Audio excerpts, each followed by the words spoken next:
पिछले दिनों बड़ी बेदर्दी के साथ, बेरहमी के साथ बाबा सिद्दीकी जो मुसलमानों के एक नामचीन लीडर रह चुके हैं वो, और उनकी पकड़ अगर देखा जाए तो भारत में मजबूती के साथ थी। ऐसे शख्स को बदमाशों के द्वारा, नकाबपोश बदमाशों के द्वारा गोली मारकर हत्या कर देना कहाँ तक सवालिया निशान खड़ा करता है? देखिए, ये साफ साफ दर्शाता है कि ये कहीं ना कहीं ये आरएसएस बीजेपी वाले एक खौफ का माहौल पैदा करने की कोशिश कर रहे हैं। जाहिर सी बात है, लोग क्राइम करते हैं, क्राइम के ऊपर केस है, केस के ऊपर मुकदमा है, जज है, वकील है। ऐसा ना हो करके जिस हिसाब से पूर्व में पिछले दिनों हुआ मरहूम शहाबुद्दीन साहब के साथ, चाहे वो मरहूम अतीक अहमद साहब के साथ या मुख्तार अंसारी अहमद साहब के साथ, तो जाहिर सी बात है कि एक खौफ का माहौल पैदा करने की कोशिश की जा रही है। और ऐसा खौफ पैदा करके ये जताने की कोशिश कर रही है आरएसएस और बीजेपी कि हम कुछ भी कर सकते हैं, हमारे साथ सरकार है, आप कितना भी मजबूत है, आप टुकड़ों में बटे हुए हैं। कहीं ना कहीं एक हमें आगाह भी कर रहा है कि चाहे तो तुम एक हो जाओ और नहीं तो तुम बारी बारी से तुम्हारे ऊपर टारगेट किया जाएगा। तुम कितना भी मजबूत हो, हम कुछ भी तुम्हारे ऊपर करेंगे, सरकार हमारी संरक्षण में खड़ी है, ऐसा हम लोगों को एहसास हो रहा है। ऐसी स्थिति में देश में जहां बड़े बड़े नामचीन लीडरों को मारा जा रहा है और उसकी जिम्मेदारी भी ली जा रही है कि मैंने मारा, और ऐसे लोगों का इनकाउंटर नहीं होना, ऐसे लोगों को घर में जाकर के बुलडोजर नहीं चलाना, ये साफ दर्शाता है कि उनके पीछे कोई तो ऐसी ताकत खड़ी है जिससे उनका डर खत्म हो चुका है और किसी को भी वो धमकी देने के लिए हमेशा तैयार रहता है। जो लोग खुले हत्या करने के बाद ये कह रहे हैं कि हमने इसको मरवाया या मारा है, आखिर उन लोगों पर एक्शन क्यों नहीं लिया जाता? मैं यही आपके माध्यम से बताने की कोशिश कर रहा था कि ऐसी स्थिति में जहां इतने बड़े बड़े लीडरों को मारा जा रहा है, जहां एक समुदाय के लोग, कोई पत्थर वगैरह का भी मामला आ रहा है तो उसके घरों को बुलडोजर देकर के ध्वस्त कर दिया जा रहा है, और जहां जान से मारने की धमकी दी जा रही है। महाराष्ट्र सरकार में वो आदमी मंत्री रह चुका है, समाज में कोई भी नामचीन ऐसा आदमी नहीं जिससे उनकी दोस्ती नहीं थी, ऐसे लोगों को बीच चौराहे में मार देना और उसकी जिम्मेदारी लेना, और वो आदमी बहुत आसानी से अपनी ज़िंदगी को गुजार रहा है और उसके घर में प्रशासन का ना जाना, बुलडोजर से उसका घर को ना गिराना, साफ दर्शाता है कि सरकार का जो चरित्र है वो साफ कहीं ना कहीं दिखता नज़र हम लोगों को नहीं आ रहा है। हम लोगों की ये मांग है कि हमारे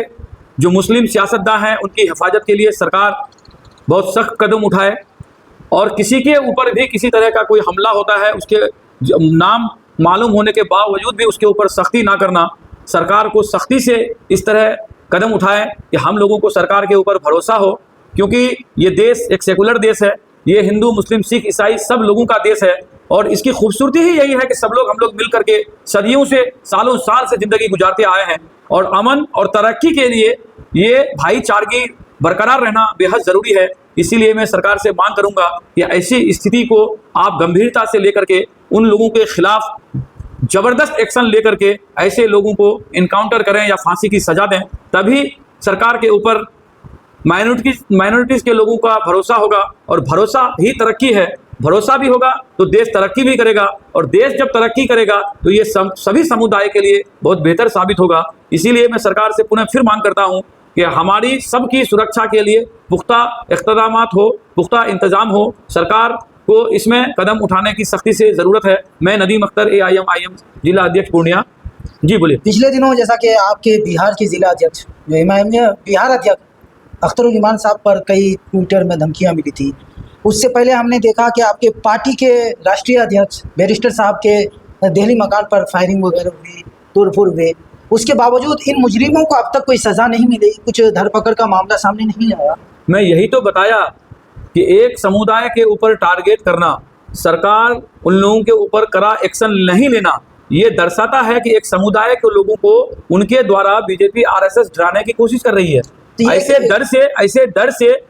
ऐसे डर और ऐसे खौफ से सरकार को निकालने की हम लोगों को ज़रूरत है, और निकलेगा तभी जब उन लोगों के ऊपर आप कड़ा एक्शन लेंगे। सरकार को यही लोग चला रहे हैं या सरकार इन्हें चला रही है? अब ये तो उनकी नियति, देखिए नीयत की जहाँ तक बात है तो सामने वाले का नियत आप कर नहीं सकते हैं, आप अनुमान लगा सकते हैं, अब एक चीज ये बताइए, मैं अभी इससे पूर्व भी बताया कि कोई समुदाय के लोग, कोई पत्थर का मामला होता है, चाहे वो सच हो या झूठ हो, उन लोगों के घरों पे बुलडोजर चला दिया जाता है, करोड़ों का मकान तुरंत ध्वस्त कर दिया जाता है। और एक इतने बड़े लीडर को, जो राज्य सरकार में मंत्री भी रह चुका हो, और जो आदमी उनकी हत्या की जिम्मेदारी ले रही हो, और आज 4 दिन में उसके ऊपर कोई एक्शन नहीं लेना, उसके ऊपर कोई कार्रवाई नहीं होना, ये साफ दर्शाता है कि उनके ऊपर किसी ना किसी ऐसे लोगों का हाथ है जिससे चाहे तो सरकार डरती है या फिर सरकार उसके साथ मुलविस है। ये साफ है। बाबा सिद्दीकी साहब पिछले दिनों कांग्रेस छोड़ करके अजित पवार के एनसीपी गुट में आ गए थे, जो मौजूदा सरकार में वो पार्टी अभी शामिल है। बिल्कुल, उसके बावजूद अगर एक्शन नहीं लिया जा रहा तो आखिर कहाँ कमी है? मैं आपको बताया तो कि जाहिर सी बात है कि चाहे तो वो लोग सरकार के संरक्षण में पल रहे हैं या सरकार में वो अहम कड़ी हैं, तभी तो इतना खुल के इस तरह का काम को वो अंजाम दे रहे हैं। इतने बड़े लीडर की हत्या कर देना और उसके ऊपर अभी तक कोई एक्शन ना होना, ये साफ दर्शाता है चाहे तो किसी की मिलीभगत है, या सरकार को उनके ऊपर एक्शन लेने में डर लग रहा है, या आरएसएस बीजेपी का उनके ऊपर हाथ है। अगर नहीं है तो हम लोगों को भरोसा कैसे हो? हम लोगों